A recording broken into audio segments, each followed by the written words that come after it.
이 사람들은 산을 돌아다니며 벌집을 찾는 허니헌터로 절벽 위에 커다란 벌집이 보이자 연기를 피워 벌을 쫓아내고 사다리를 타고 올라가 벌집을 따는 것을 볼 수 있는데요. 목숨을 걸고 하는 이 작업은 아주 깊은 산속 돌 사이에 야생벌들을 모아놓은 석청을 따는 것으로 얻는 게 힘든 만큼 그 가치도 엄청나다고 알려져 있죠. 이렇게 힘든 과정을 거쳐 딴 꿀을 한번 먹어보고 싶다는 생각이 들기도 하는데, 그런데 이 꿀을 먹으면 사망할 수도 있고, 심지어 과거에는 이 석청이 생물학 무기로 사용됐을 정도로 위험하다고 합니다.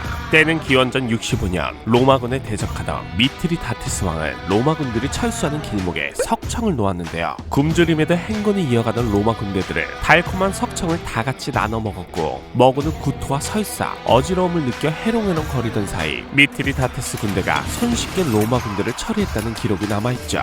이렇게 적군의 전투력을 저하시키기 위해 석청을 사용한 역사적인 기록이 많으며, 지금까지도 이 석청을 먹고 전 세계에서 많은 사고가 일어난다고 하는데요. 근데 석청은 양봉계의 산삼 같은 거 아닌가? 라고 생각하시는 분들도 있을 텐데, 많은 사고가 일어나는 석청의 정체는 바로 히말라야 석청이라고 합니다. 우리나라에서도 히말라야 석청을 먹은 수많은 사람들이 응급실에 실려갔고 심지어 사망한 사례까지 나오자 우리나라는 2008년 이후 히말라야 석청의 수입을 금지시켰다고 합니다. 아니, 다 같은 꿀인 것 같은데 왜 위험하지? 라는 생각이 드는데, 히말라야 석청이 만들어지는 과정을 보면 왜 이 꿀이 위험한지 알 수 있는데요. 주로 네팔, 터키에서 생산되는 석청은 히말라야 산맥 높은 곳에서 만들어지는데, 이곳에는 세상에서 가장 큰 꿀벌 중에 하나인 아피스 라보리오사가 살고 있는데요.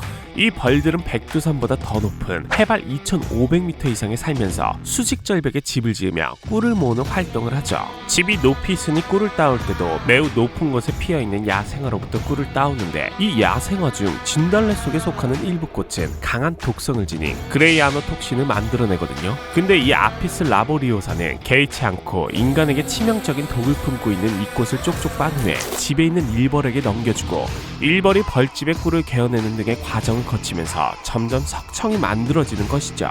하지만 이 과정을 거친다고 해서 독이 없어지는 것은 아니기 때문에 인간은 이를 모르고 먹게 되는데요. 조금만 섭취했을 때에는 환각작용이나 통증을 덜어주는 효과가 있지만, 너무 많이 먹었을 경우 혈압이 급격하게 낮아지고 구토를 하고 의식을 잃게 되면서 큰일이 날 수도 있다고 해요. 이런 말을 들으면 우리나라에서 나오는 석청도 먹기 불안해질 수도 있겠지만, 식약처에서 조사한 결과 우리나라의 석청에는 독성 물질이 들어있지 않기 때문에 안심하고 먹어도 된다고 합니다. 만약 해외여행을 가거나 친구가 꿀을 사다 줬는데 그게 히말라야 석청이라고 한다면 절대 안 먹는 게 좋겠죠. 오늘은 생물학 무기로도 사용된 달콤한 꿀에 대해 알아보았습니다. 코코브라가 준비한 이야기는 여기까지였습니다. 재밌게 보셨다면 구독과 좋아요 꼭 부탁드립니다.